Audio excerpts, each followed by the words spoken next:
Welcome to our strategy guide with the topic track directions and signals. First, let's talk about what signals are good for. Basically, signals do two things. First, they determine where trains are allowed to stop.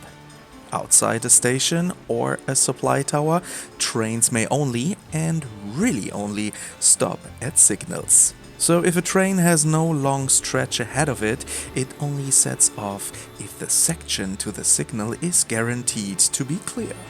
Then it reserves this section and sets off. Secondly, signals determine the direction of travel. This is how trains know in which direction a track may be traveled. Now let us find out how to place signals. In Railway Empire 2, you determine the direction of the track, which automatically places signals at appropriate distances. This automatically places as many signals as possible, so that as many trains as possible can later use the section at the same time. Next, let us have a look what happens if you forget to set your track direction or if you choose the wrong direction. In this example, one track direction is set incorrectly.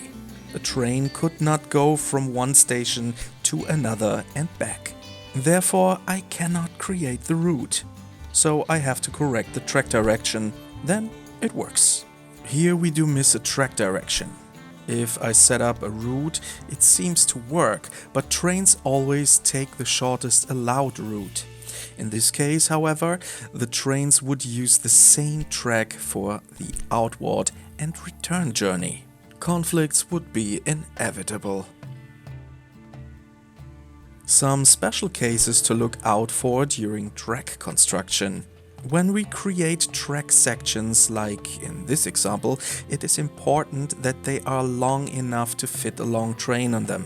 Only then can a signal be placed at the end of the section. How many trains would fit on a track section is already shown to you during construction with the help of the markings on the track. To do this, you have to zoom in close enough to the track.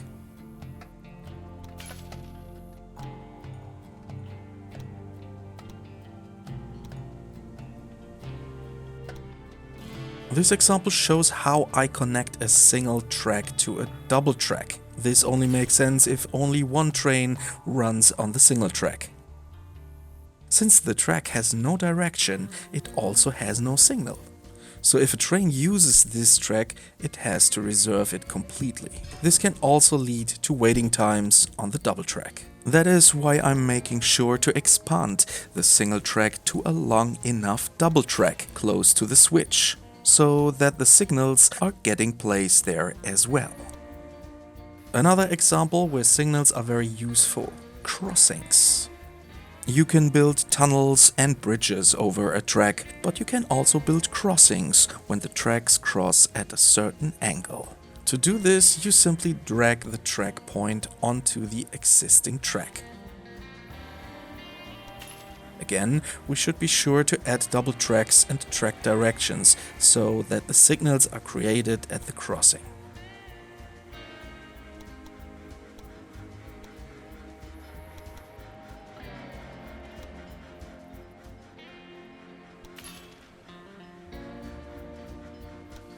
Here, one track direction is still set incorrectly, so the signal is on the wrong side. We quickly correct this.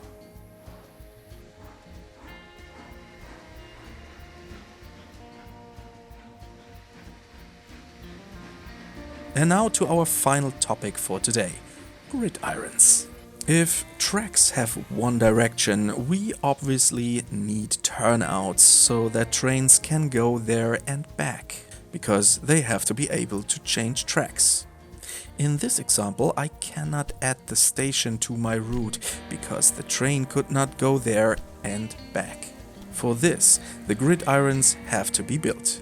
These can only be built directly in front of stations and have the advantage that trains can choose their station tracks themselves. The gridiron allocates the available platforms of the train station according to availability. making sure each platform is used evenly to allow for maximum efficiency and low waiting times. Trains arrive here from different directions, but they all share the same gridiron. This design is efficient because the tracks of the station are used evenly. The disadvantage is, the more tracks a gridiron has, the longer it is. If you don't have enough space, you can also build several smaller gridirons. In this case, however, some platforms may be used more than others.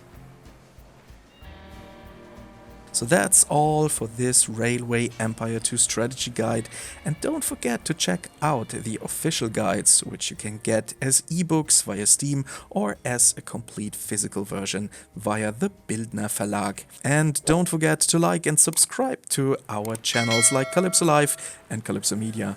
Until next time, goodbye.